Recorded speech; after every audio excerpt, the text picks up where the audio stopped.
The back of the monitor knocked against a picture frame, which sent at least two knickknacks toppling over. His desk was only a workspace in the literal sense. He did his work there, true, but the desk was overrun with collectibles, souvenirs, and photographs.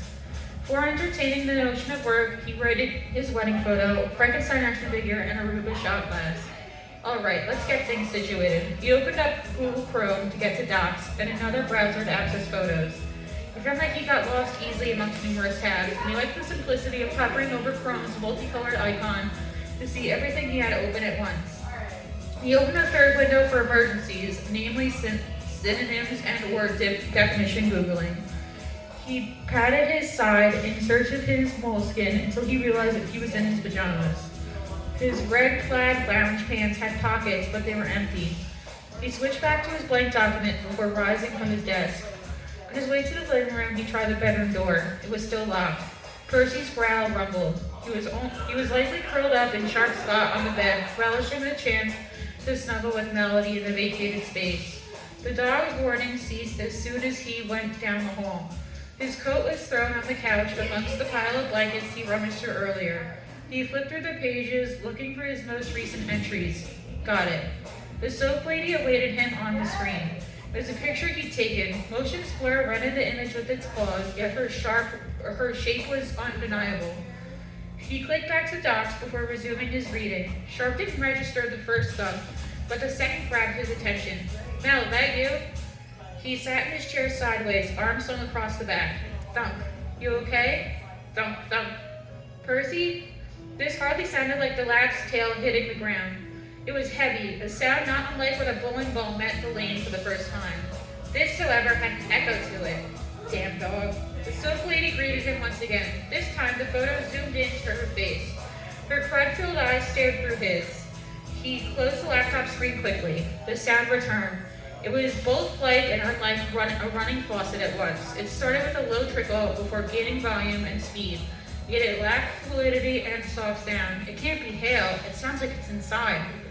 He crossed to the door, listening to the cacophony, mustering the courage to pull it open. When he did, he saw skulls. They filled his hallway, some piled on the others, but mostly scattered across the floor with a few inches of space between them. The sound ceased, leaving him in an unfair staring contest until one moved. It tilted toward his chin, almost as if nodding, before hopping into the air and falling upright. Another skull mimicked the front runner. And then another, until their thumps were at full capacity once more. They were jumping towards him. Sharp slammed the door shut and pressed his back against it. His feet slid away from him and he locked his knees. As they hit the door, it shook, yet they got no further. They don't have hands, he laughed. He turned to the door, their efforts only served to make it shiver. Take that, you glorified rocks. The crying began. It was high-pitched and desperate, wailing without reprieve. The vent lid popped in the air, its fall muted against the carpet, drowned out by the screams. A small plaster hand appeared first. Tiny figures grabbed at the fabric. The baby's head and other arm hoisted up from the vent. Its sorrow filled the room and echoed off the vents as it dragged itself forward, swinging its arms outwards and forwards as it sped into the room. Helpless legs flailed at the hips, kicking aimlessly and uselessly at the air before the lower hands and head came out. The casted infant moved on its four hands with its head lolling to the ground and sides, screeching all the while. It lumbered towards him. Sharp's knees threatened to buckle when he grabbed the doorknob. On one side, he had an army of skulls. On the other, a spider-crawling plaster baby. He wasn't given the option to decide between the two because the door swung open. The giant skeleton had to duck to get into the room. He'd always thought skeletal villains in movies were corny. It was the last gory version of the dead he could think of, and he'd always imagined that movement would appear ungainly at best. When faced with his own mortal infrastructure, however, he was less certain of his incredulousness. Now, wait a minute. The bone figure lifted the author. Sharp punched right between the skeleton's ribs. His knuckles bled from scraping against the bone. The giant put Sharp down in his swivel chair and took the human's stuck hand by the wrist and gently pulled it out. Some of the skulls dared to venture into the room. One was being used by the baby as a drum. Another bumped into the couch and toppled over. Those that stayed in the hallway began to part. The soap lady had arrived. At first, Sharp could only make out her silhouette by the trickles of moonlight that highlighted his living room. As she drew closer, she melted with the darkness, performing only when reaching the fingers of artificial light in his office. Her movements were fluid in spite of her captivity. The soap lady held a presence through the sheer weight of her existence. Look, she seemed to say, at what you might become, at what you will become. He shuddered. The giant held him firm until the unnamed woman stood before him. If you're here because of the pictures, I can. His response was cut off by her hand clamping over his mouth. Her smell rested atop his skin, burrowed into his nose.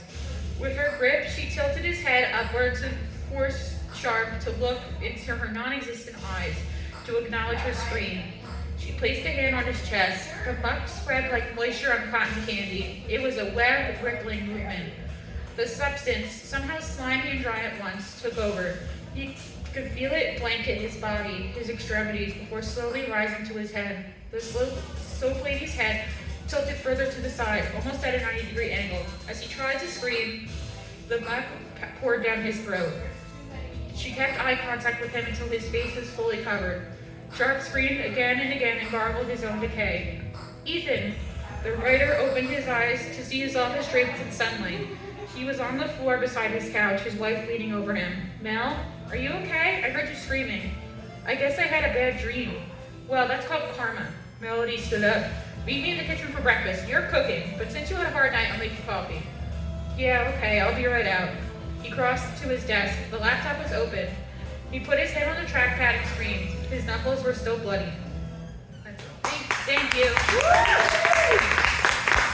Thanks, Stacy. Nice. I like the complete story.